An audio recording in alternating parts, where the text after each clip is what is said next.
Thank you so much. Thank you for having me. I'll be very straightforward. I had a very well-written speech planned out, and I found out last night that I had 10 minutes to speak. And yeah, I figured I wouldn't have time to get into everything that I wanted to get into, but I wanted to just briefly speak about the tax and where the idea of a tax on vaping products would come from. So first I'll start with cigarettes. The idea of a tax on cigarettes was based on the fact that we knew it killed millions of people. And in Canada, where we have a healthcare system that's funded by taxpayers, taxes on cigarettes were meant to cover the cost of healthcare associated with disease from smoking. If we move to alcohol, the idea of taxes and regulations around alcohol were based around similar things, which was the concept that we knew that they harmed families, killed hundreds of thousands of people across, I guess, globally, and we knew the impact it had on health overall. So we decided that we would tax that. I guess I should say in many provinces this is different. In Nova Scotia, alcohol is sold directly through the government. In other provinces, I'm originally from Alberta, private entities are allowed to sell it and it's taxed. Marijuana was considered illegal because they thought it caused extensive harm.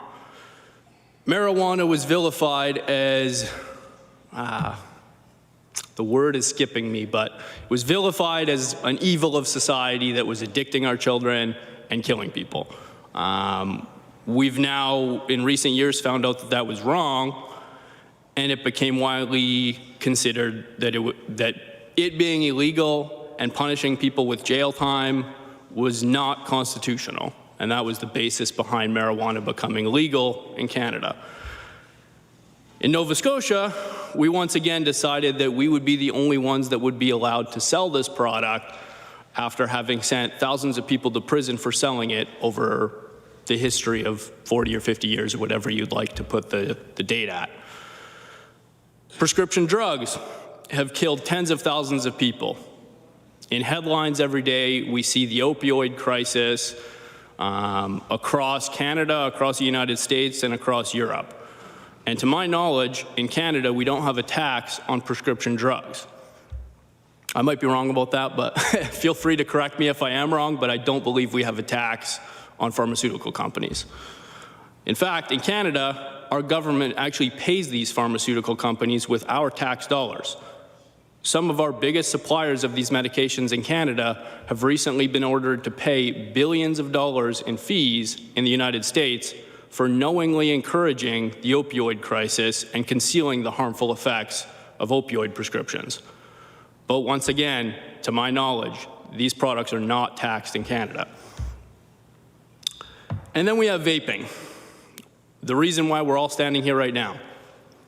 The government of Nova Scotia is suggesting to take more than half the profits from the vaping industry because of suggested potential harms.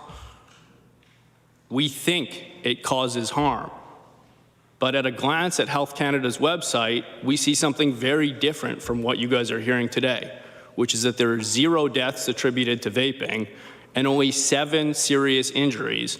And of these 7 serious injuries, none of these are confirmed cases of vaping-related injuries. 4 minutes. Sure. There's an estimated 1 million vapors in Canada and an estimated 55 million worldwide. In total, we have 0 confirmed deaths and 0 confirmed cases of injury from vaping, period. So what is a tax on vaping? Now, I realize this might be a taboo thing to say, but this sounds a lot like extortion by the Nova Scotia government, if you ask me.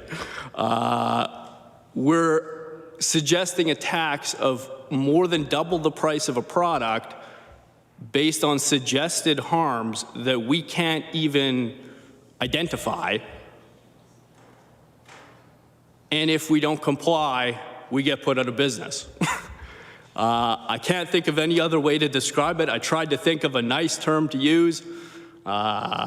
And like I said, I know that's taboo, and I'll say this quickly. I don't mean this as an offense to anybody standing on this committee right now. I'm just purely speaking how it feels from a business standpoint sitting here today. Many narratives surrounding the vaping industry argument has been that we are biased and we will say anything to justify an addiction, that we care only about profits and nothing about health. Yet we are failing to admit the obvious bias sitting across from us in these debates, which is the pharmaceutical industry.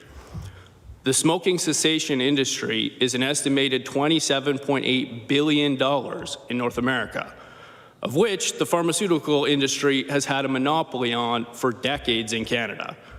These are the same companies that contribute the vast majority of the funding for the organizations lobbying for many of these regulations. A couple of these organizations are the Nova Scotia Lung Association, the Canadian Cancer Foundation, Smoke Free Nova Scotia. So let's be very clear that while we may have a perceived bias, so do they. I widely used phrases in sales training at my previous job that the fear of loss is always greater than the desire to gain.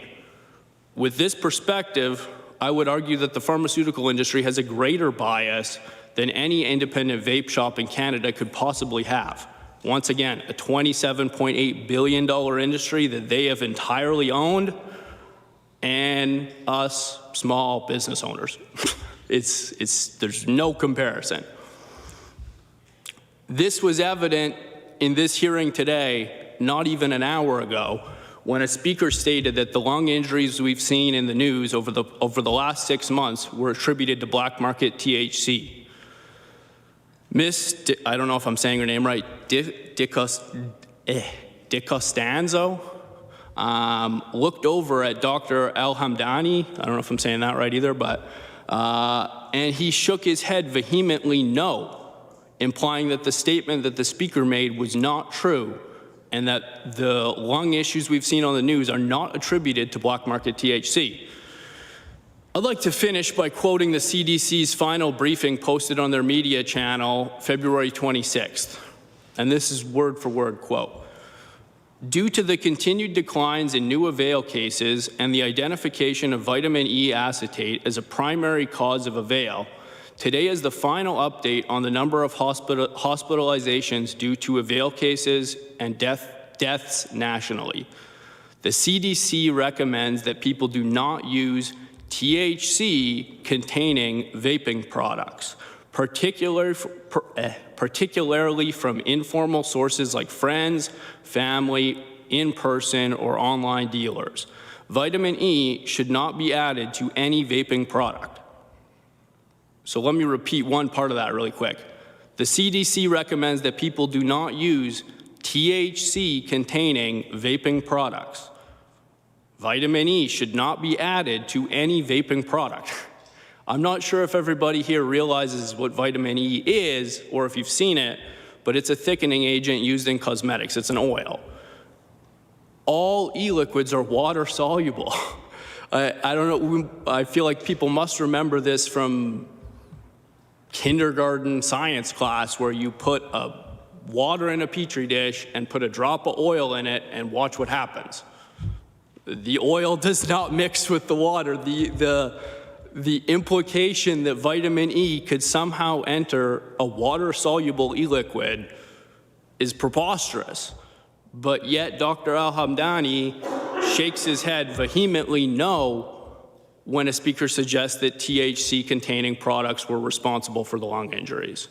So if you believe that we truly have a bias, all I ask you today is to look across the table at who is lobbying against us and please check their bias.